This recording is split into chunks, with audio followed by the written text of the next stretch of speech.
Isang mapagpalang araw po sa inyong lahat, pati na rin sa inyo, Miss Kay. Nais ko lamang i-share sa inyong programa ang istorya ng aking buhay na magpasa hanggang ngayon ay hindi ko pa rin nakakalimutan.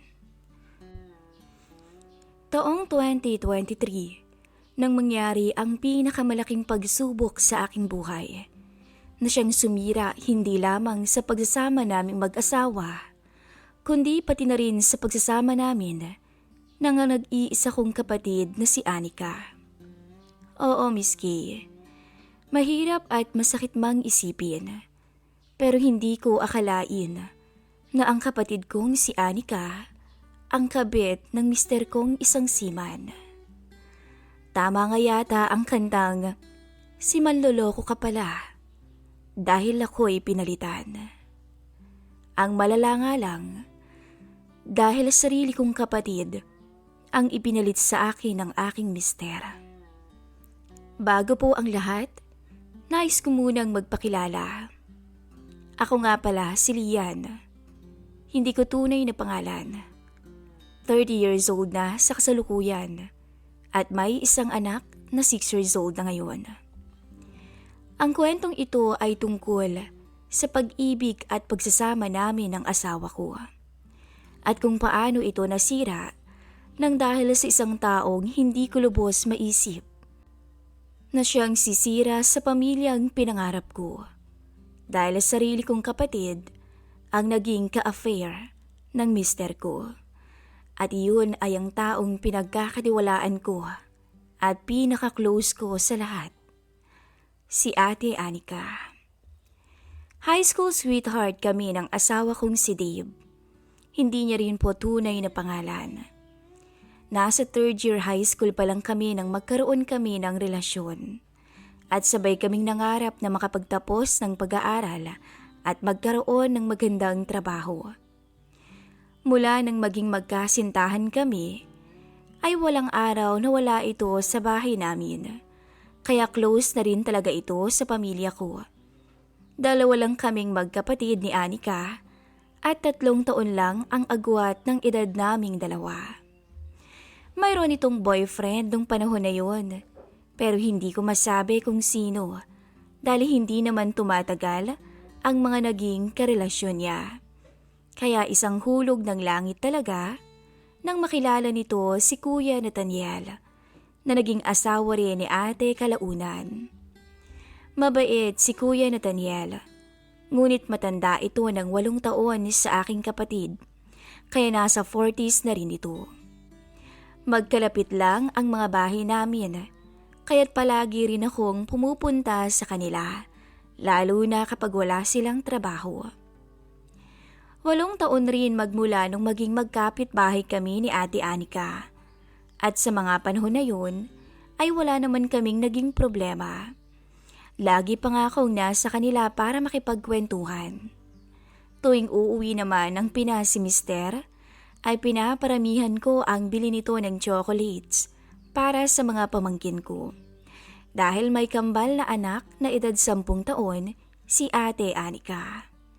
Sina Mem at Belle, na kapwa mahilig sa chocolate. At ang panganay nilang si Nika, 16 years old.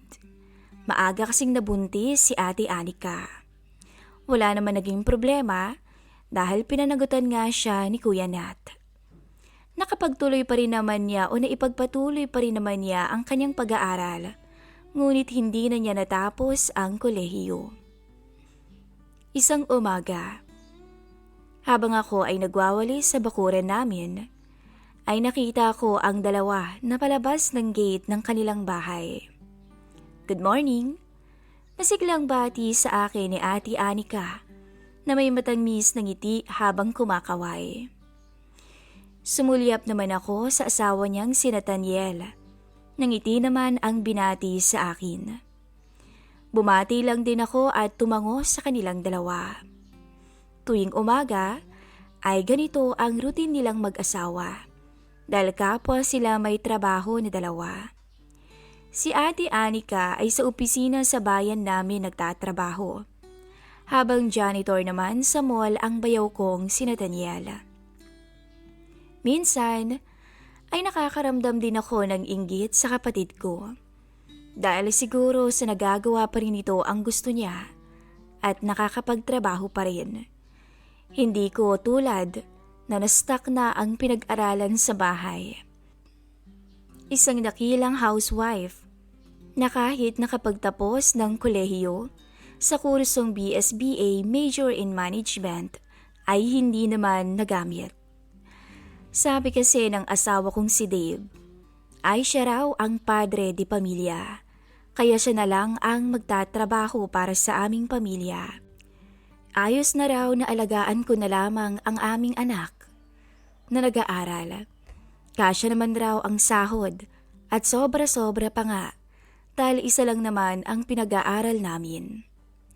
Kung ako ay naiinggit kay Anika, siya naman ay naiinggit raw sa akin dahil buhay rin na raw ako sa bahay. Si Dave na daw ang gagawa ng pera at ako na lamang ang bahalang gumastos. Siya raw kasi ay kailangan talagang magtrabaho dahil hindi naman sapat ang kinikita ni Kuya Nat. At least daw ako, tanggap na lang ng tanggap ng pera galing sa asawa ko. Samantalang siya ay kailangan pang magkayod kalabaw para matustusan ang pangangailangan nilang pamilya.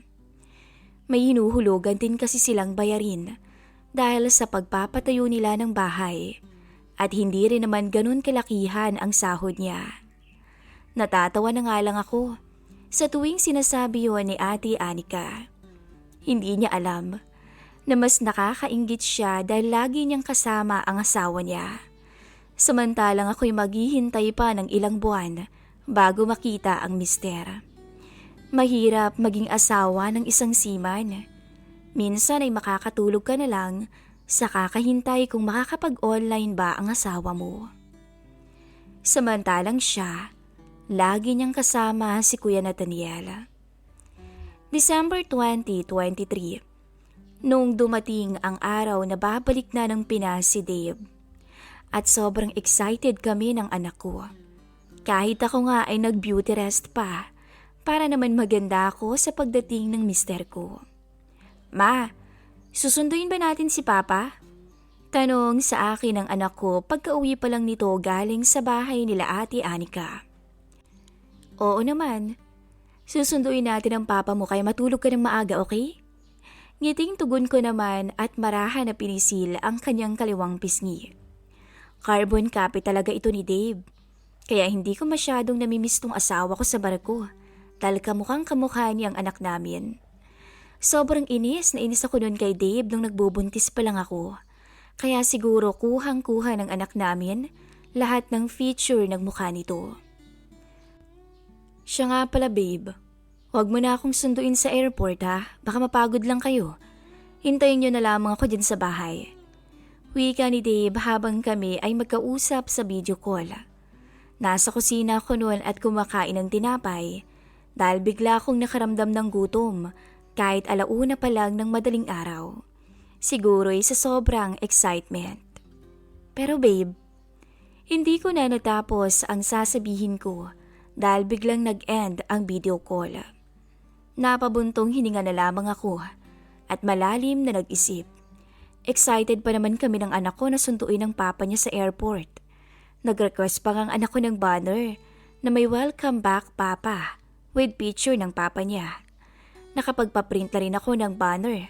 Pati ang damit namin ay nagpagawa din ako ng t-shirt na may nakalagay din na welcome back papa. Sayang naman. Dahil hindi ko kayang tanggihan ng anak ko, ay hindi ko pinaalam kay Dave na pupuntahan pa rin namin siya sa airport. Kahit nagbili na siya sa akin na huwag na namin siyang sunduin. Maaga pa lang ay pumunta na kami ng anak ko. Bit-bit ang banner at suot ang t-shirt na pang surprise.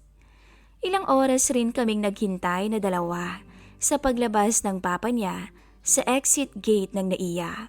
Dahil dito ko madalas abangan si Dave sa tuwing uuwi ito. Malayo pa lang ay tanaw ko na siya, kaya sobrang laki ng ngiti ko. Excited kasi akong ma-surprise siya. Tatawagin ko na sana ang anak ko para sabay kaming lalapit sa papa niya nang magbago ng direksyon si Dave at naglakad palapit sa isang tao. Lumapit siya dito nang nakangiti. Ang babae naman ay patakbo na lumapit sa kanya at lumambitin pa sa leeg ng asawa ko. Nakasuot ng palda at fit na santo ang babae at nakasuot ito ng cap na itim. Nagyakapan silang dalawa na parabang eksena sa isang pelikula at naghalikan pa sila. Nagulat ako at hindi ako makapaniwala ng mga oras na yun, miski. Nanginig ang katawan ko.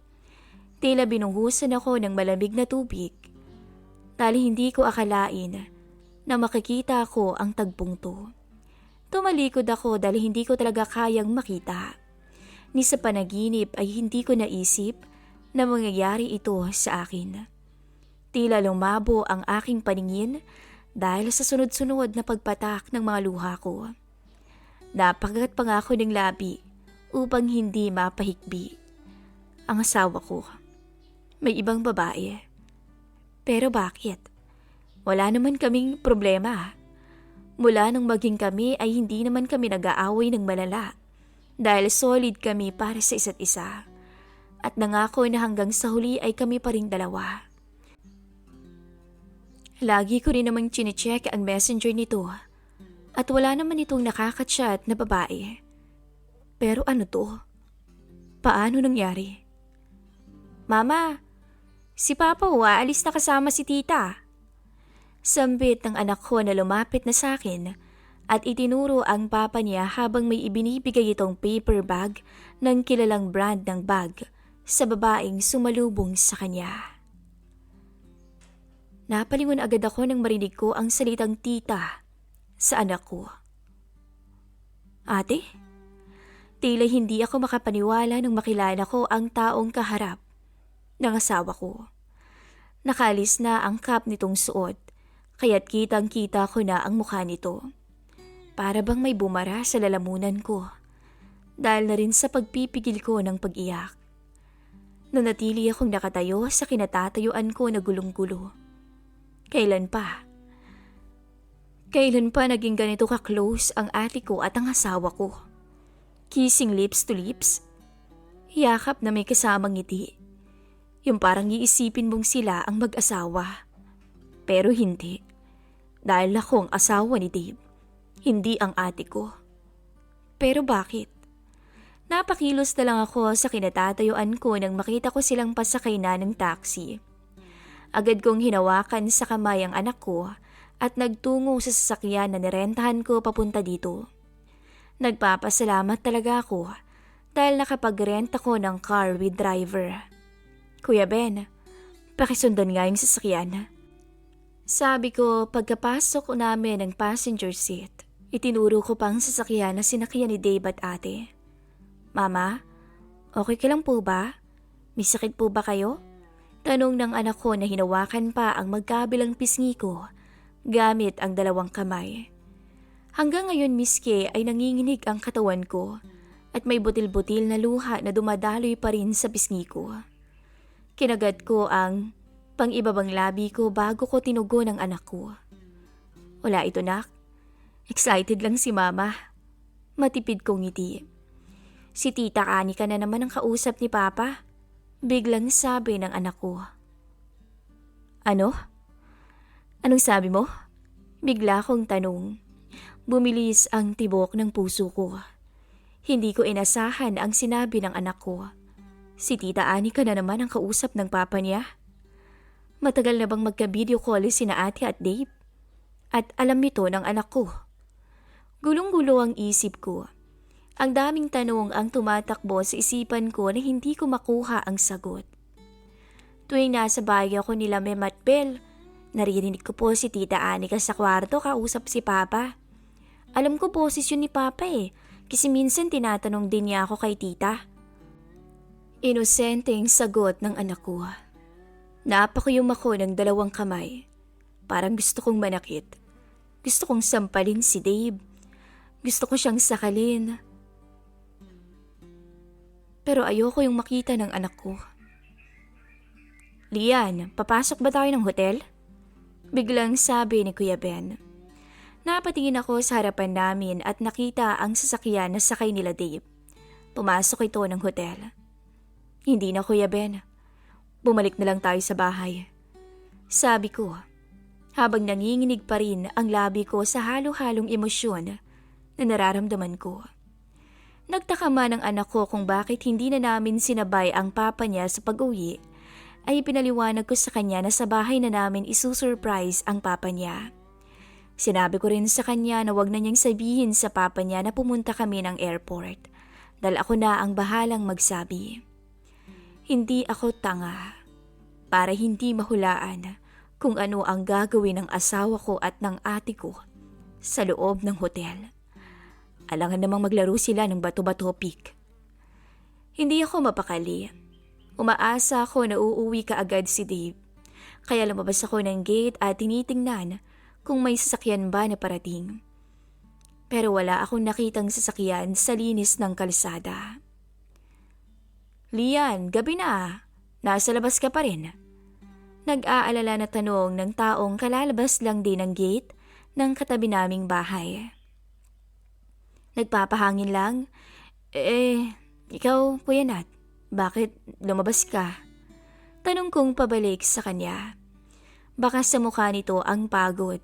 Siguro dahil sa trabaho. Lumingali nga ito at tila may hinahanap sa daan. Sinundo ko si ate mo kanina pero hindi raw ito pumasok dahil may bigla ang emergency daw. Yun ang sabi ng katrabaho niya. Hindi ko naman siya matawagan kaya nag-aalala ako sa kanya. May binilin ba siya sa'yo?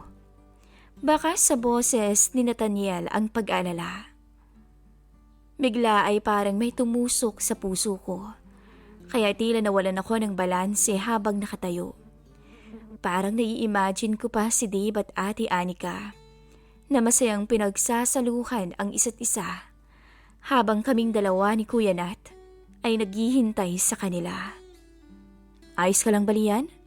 Siya nga pala, di ba ngayon ang dating ni Dave? Oo, Kuya. Hindi na siya nagpasunto dahil may dadaanan pa raw siya. Pagsisinungaling ko. Mabilis akong nagpaalam kay Nathaniel at bumalik na sa loob ng bahay. Bandang 11:00 ng gabi, dumating si Dave at 9:00 naman dumating ang Ate Anika ko. Magaling din ang dalawa dahil hindi nagsabay umuwi para hindi mahalata. Pero malas lang nila dahil alam ko na ang totoo. Ginising pa ng asawa ko ang anak kong mahimbing nang natutulog dahil sa kakahintay sa kanya. Isang mapagpanggap na ama. Akala mo'y mabuti. Ngunit nasa loob ang kulo. Ang excitement na nararamdaman ko kaninang umaga ay napalitan ng matinding hinanakit at galit. Masayang-masayang anak ko sa pag-uwi ng papa niya habang ako'y puno ng galit.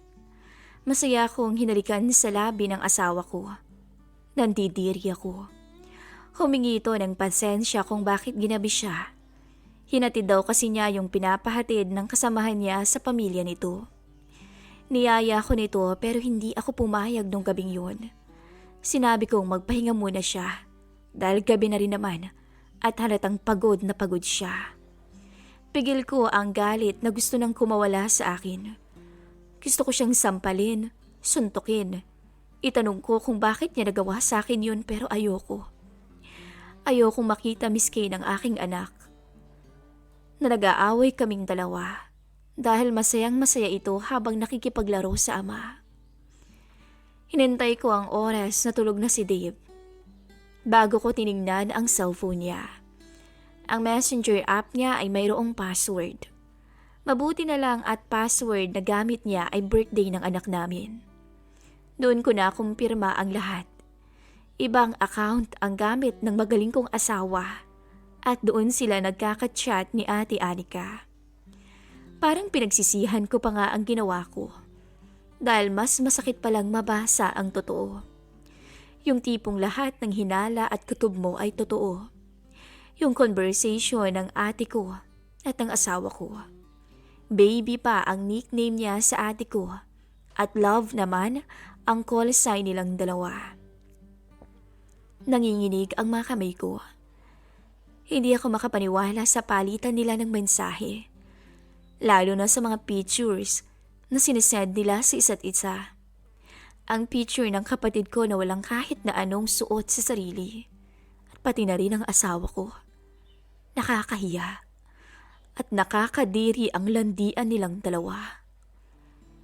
Doon ko napagtanto. Kaya pala minsan ang hirap niyang kontakin. Akala ko talaga wala lamang signal. Yun pala'y ibang account ang nakalagin sa kanya. Tiningnan ko kung kailan pa sila magka-chat. At napatakip ako ng bibig dahil may 2 taon na ang relasyon nilang dalawa nang wala akong kamalay-malay. Napatingin ako kay Dave na mahimbing nang natutulog. Parang gusto kong ihampas sa mukha niya yung cellphone niya. Gusto ko ring maramdaman ito yung sakit na nararamdaman ko ngayon. Pero pinipigilan ko ang sarili ko. At ang tanging nagawa ko na lamang ay lihim na umiyak ng gabing yun. 2 araw ang lumipas.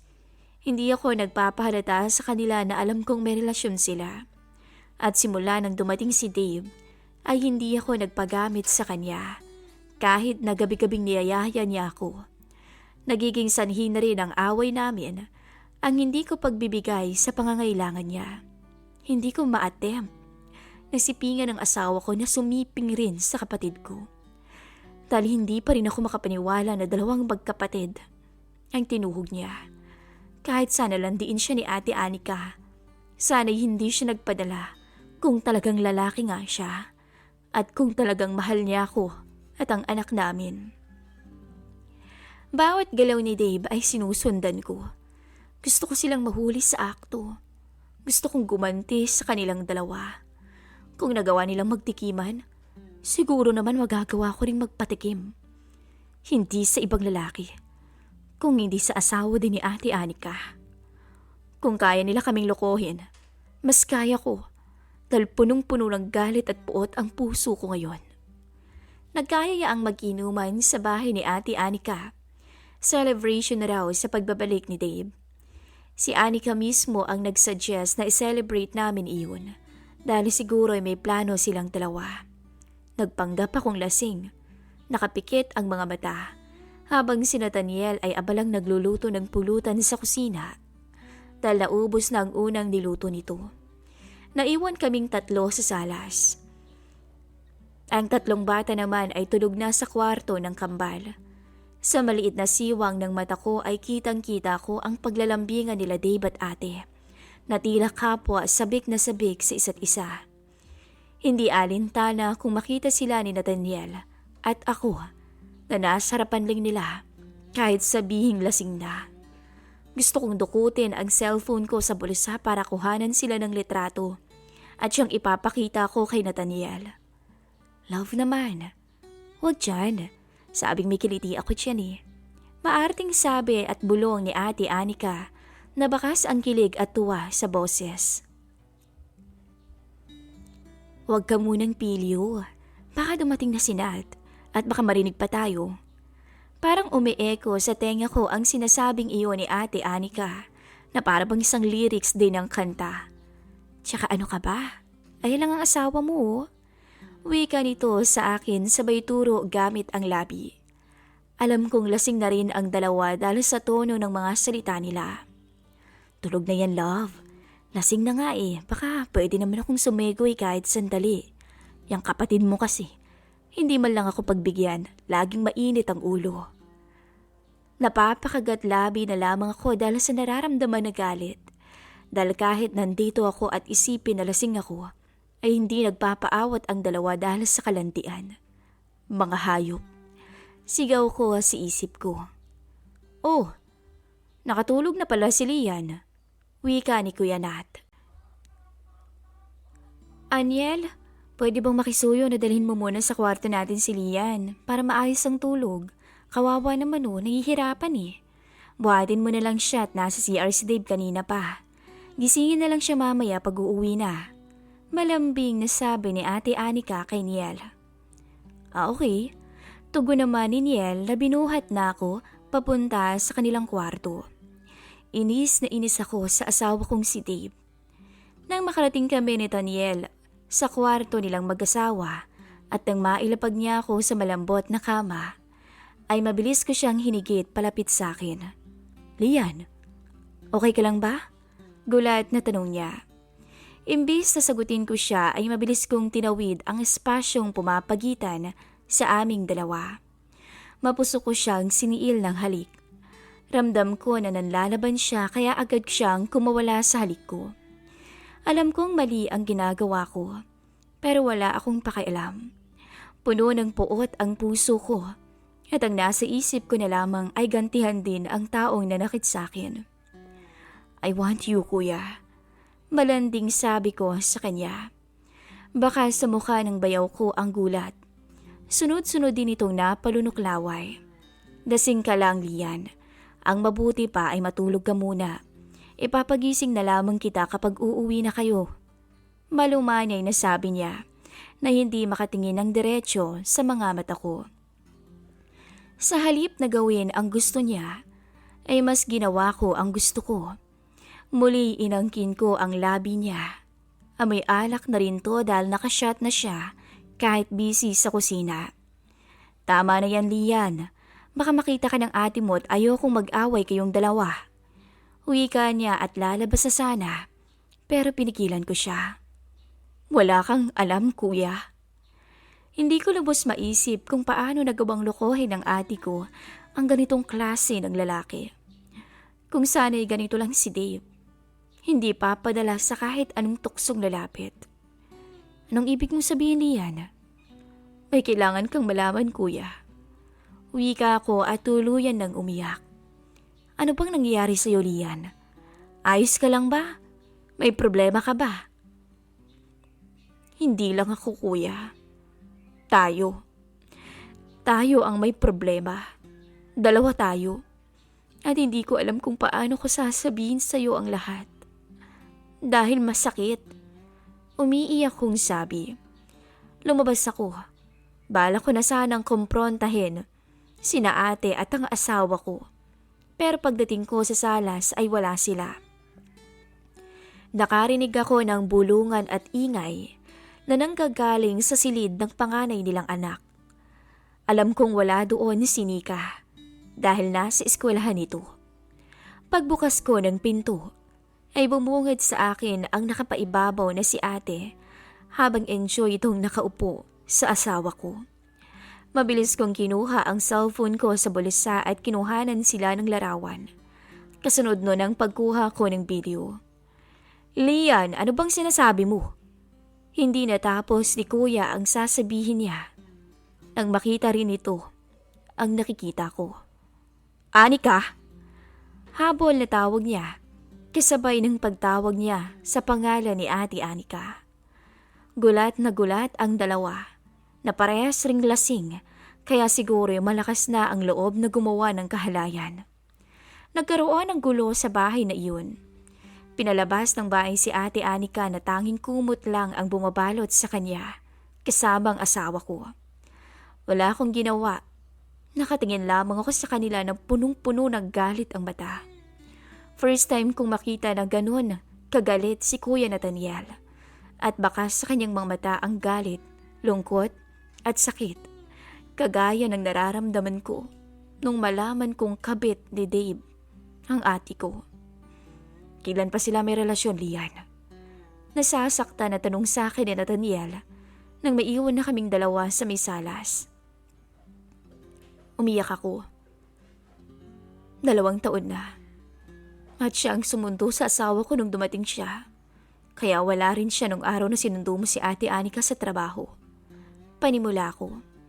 Kinuwento ko lahat ng nangyari sa airport, pati na ang pagsunod ko sa hotel. Maging ang mga nabasa ko sa conversation nila at ang palitan ng mga litrato. Kaya ba ginusto mong may mangyari sa ating dalawa para makaganti ka sa ate mo? Nasasaktan na tanong sa akin ni Kuya Nat. Kitang-kita ko ang sakit mula sa mga mata niya. Napatango na lamang ako bilang sagot sa tanong na iyon. Alam mo, Lian, masakit ang maloko ng taong minamahal, kaya huwag ka ring tumulad sa kanila. anya na bakas ang lungkot sa boses. Pero gusto ko lang naman gumanti. Kasi ang sakit. Tugon ko tsaka muling umiyak. Lumapit siya sa akin at hinawakan ang kanang kamay ko. Masakit din sa akin, Lian. Mahal ko si Anika ng higit pa sa buhay ko. At itinuturing kitang nakababatang kapatid. Kaya wag mo nang dagdagan ang sakit na nararamdaman ko. Dahil lang sa kagustuhan mong gumanti sa kanilang dalawa. Ang mahalaga ngayon, alam na natin. Nagpaalam ito na magpapahinga muna, pero alam kong magiinom lamang ito sa may kusina. Narealize kong mali ako sa ginawa kong yun. Nagamitin siya para makaganti. Gayong pareho lang naman kaming niloko ng mga asawa namin. Tumayo ako mula sa may sofa na kinauupuan ko at sinundan siya sa kusina. Humingi ako ng sorry kay Nathaniel sa ginawa ko sa kanya. Napakaswerte ng ate Anika ko kay Kuya Nathaniel. Pero pinagpalit niya lamang to sa asawa ko. Magmula ng gabing yun ay tinapos ko na ang relasyon namin ni Dave. Nagmamakaawa siya sa akin na huwag ko siyang hihiwalayan. Pero buo na ang desisyon kong makipaghiwalay sa kanya. Hindi ako umalis ng bahay dahil nasa akin ang rights at titulo ng bahay. Papadalhan na lamang ako ni Dave ng sustento para sa anak namin. Ako naman ay maghahanap na lang din ng trabaho para hindi ako aasa sa kanya. Hindi naman masamang maging single mother. Basta't hindi ko na siya babalikan. Mahirap tanggapin ang taong ilang taon ka na palang niloloko. Nakatanggap din ako ng mahabang chat mula kay Ate Anika. Humihingi ng sorry. Nalaman ko rin na nagdadalang tao siya. Sinabi niyang kasalanan daw niya lahat.